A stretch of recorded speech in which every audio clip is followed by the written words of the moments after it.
Teman-teman, kita lanjutkan lagi obrolan kita tentang meditasi. Kita sampai kemarin sudah sampai ke pembedaan rasa merinding ya teman-teman. Rasa merinding itu kemudian akan kita tambah lagi dengan di video yang kalau enggak kedua, bagian 2 atau bagian 3 itu saya sudah menyebutkan rasa menekan di dada. Rasa merinding itu bisa dikombinasikan dengan rasa menekan di dada itu. Kenapa saya bercerita tentang tanda-tanda ini? Karena dalam meditasi duduk tentu saja itu sudah biasa dengan aktivitas yang auto meneliti, auto menonton dan lain-lainnya teman-teman. Nah, ini meditasinya juga dalam kehidupan sehari-hari, semacam latihan di dunia nyata ya teman-teman, istilah kerennya di lapangan. Jadi meditasi tidak hanya di ketika duduk saja, tapi di dalam kehidupan sehari-hari pun kita tetap meneliti atau menonton rasa-rasa yang datang itu. Kembali saya ulangi teman-teman bahwa saya mendefinisikan meditasi itu ke dalam 2 bagian besar, yaitu meditasi besar dan yang satu meditasi kecil. Meditasi besar merupakan meditasi yang paling utama, yang sebenarnya meditasi yang sejati itu ya meditasi besar, yang definisi meditasi besar adalah meditasi yang tanpa tujuan, tanpa niat, tanpa teori. Di situ kita hanya sebagai penonton saja, meneliti semua yang terjadi dalam batin kita. Kita berusaha tidak berpikir, kita berusaha mematikan pikiran itu sendiri, sehingga tidak ada yang perlu dijelaskan untuk meditasi yang utama itu, dimana satu kehidupan kita ini adalah juga meditasi. Kemudian yang kedua adalah meditasi kecil, yaitu meditasi yang hapus-hapus, yang meditasi yang berada di permukaannya teman-teman. Ini adalah meditasi yang sebagian banyak dilakukan juga oleh kita dan teman-teman, yang meditasi yang banyak beredar di pasaran. Itu saya menganggapnya begitu. Tapi kalau ada teman-teman yang kurang serp dengan definisi saya, ya silahkan saja, karena ini sifatnya hanya seru-seruan ya teman-teman.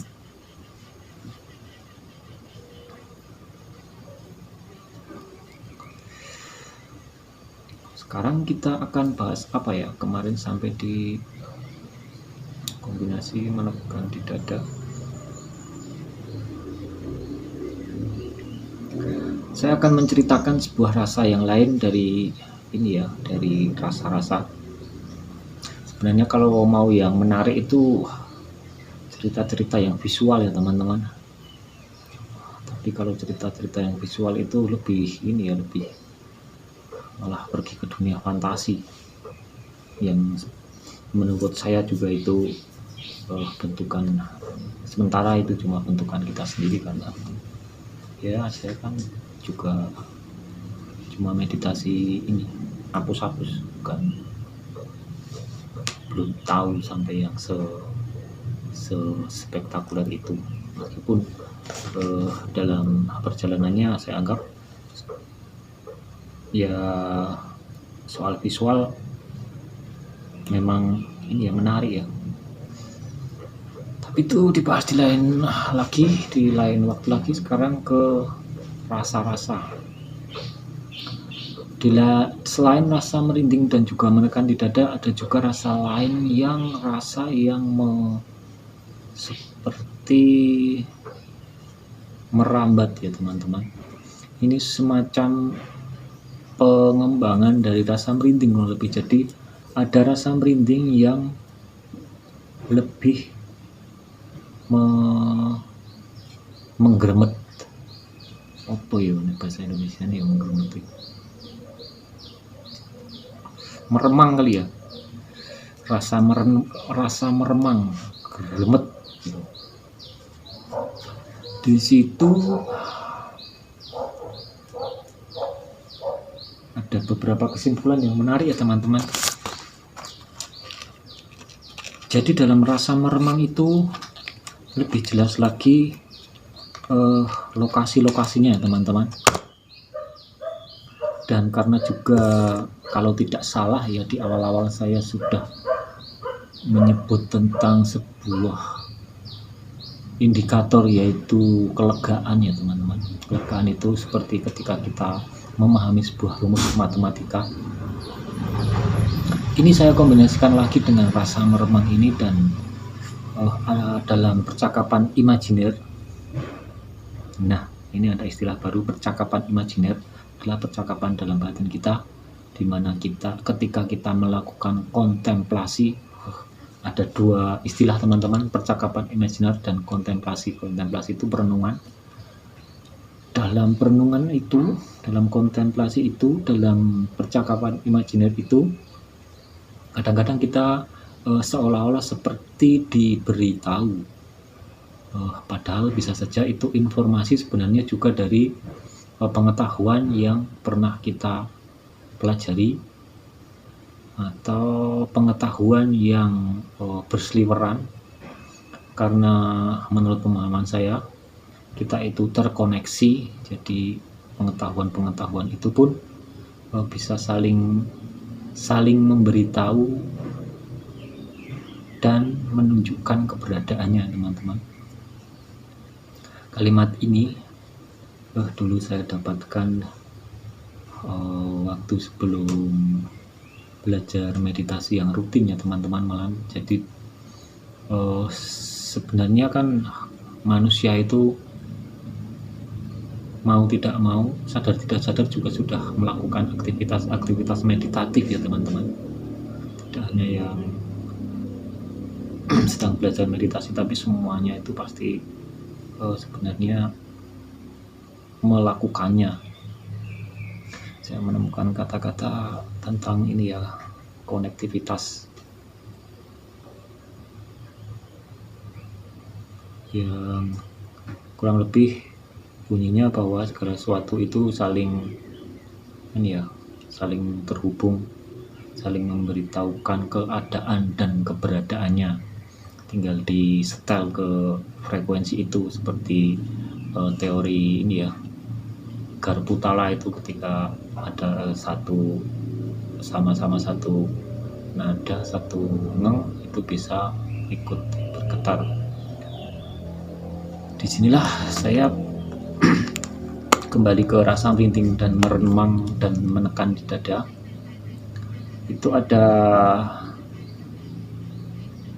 ukoro bahwa di dalam tubuh halus, ya? Dalam, mungkin kalau yang paling sederhana itu di cakra-cakra manusia teman-teman. Kalau cakra-cakra kan kita sering nonton film Naruto dan lain-lain itu, sehingga ada letak cakra dari bawah sampai atas, di cakra di sekitar, di bawah perut, cakra di sekitar perut, cakra di dada, cakra di tenggorokan, cakra di kepala, asna. Itu ada kaitannya rasa meremang itu teman-teman, dan banyak cakra-cakra kecil lainnya ya. Di situ ada kaitannya sama rasa meremang itu ya. Gunanya buat apa ya? Gunanya ya kita jadi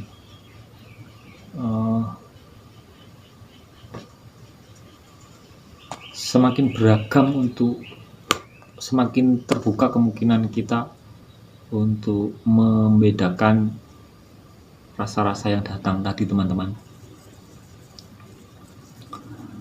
Terus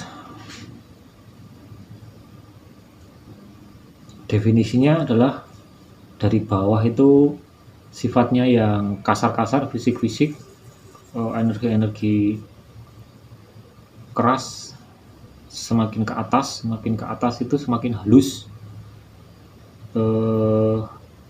Maksudnya ini tentang yang meremang tadi. Jadi ketika yang terasa adalah di bagian bawah, itu bisa disimpulkan ini ada clue-nya sama energi-energi yang bersifat kasar kali ya. Ya pokoknya kalau yang bawah itu yang kasar, yang kuat, yang tentang tentang kebugaran, terus yang fisik, yang bertenaga, yang itu ya semacam itulah. Sedangkan semakin ke atas semakin halus. Jadi ketika pergi ke suatu tempat yang biasa kita coba, itu kita nanti akan mendapatkan rasa meremang. Meremang adalah pengembangan dari rasa merinding tadi.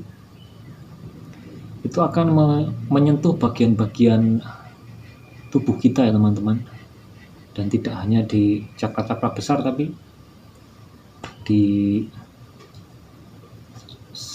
banyak bagian ya. Dan disitulah kita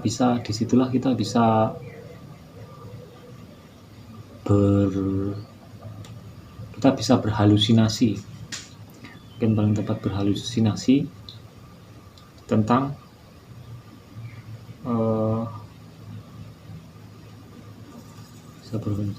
kita bisa berhalusinasi tentang hal-hal semacam itu, dan bisa untuk ini ya teman-teman, sebagai bahasa komunikasi antara tubuh kita dan tubuh sekitar. Kok tubuh sekitar? Maksudnya dengan kondisi sekitar, dengan rasa meremang. Jadi akan mengkombinasikan 3 rasa, dari rasa meremang, rasa menekan di dada, rasa merinding. Menarik sekali ya teman-teman. Kita bertualang di dunia yang sangat sangat rumit.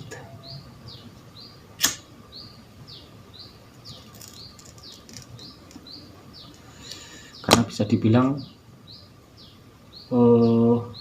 alam ini ada berbagai dimensi, juga berbagai frekuensi. Jadi kita itu semacam bisa, sensor kita itu bisa menembus lapisan-lapisan itu ya teman-teman. Dongengnya begitu, tidak usah dipercayai ya teman-teman. Kalau bagi saya personal, saya pribadi, saya berhak untuk meyakini itu, karena itu adalah keyakinan yang saya bangun. Kalau salah bener itu nanti kita akan lihat dari nek kaya wong Jawa ki saka wohe, dari buahnya, dari outputnya. Ini dulu ya teman-teman. Kesimpulannya adalah setelah rasa merinding ada rasa meremang, dan juga berkaitan sama letak-letak cakra tubuh kita. Itu nanti gunanya untuk mendefinisikan reaksi-reaksi energi yang datang itu sebagai bentuk cara berkomunikasi, meskipun bentuknya hanya tanda-tanda. Nanti kita terjemahkan sendiri, kita kontemplasi sendiri, kita renungkan seiring proses pengalaman itu. Ya teman-teman, untuk konten kali ini kita lanjutkan di konten selanjutnya.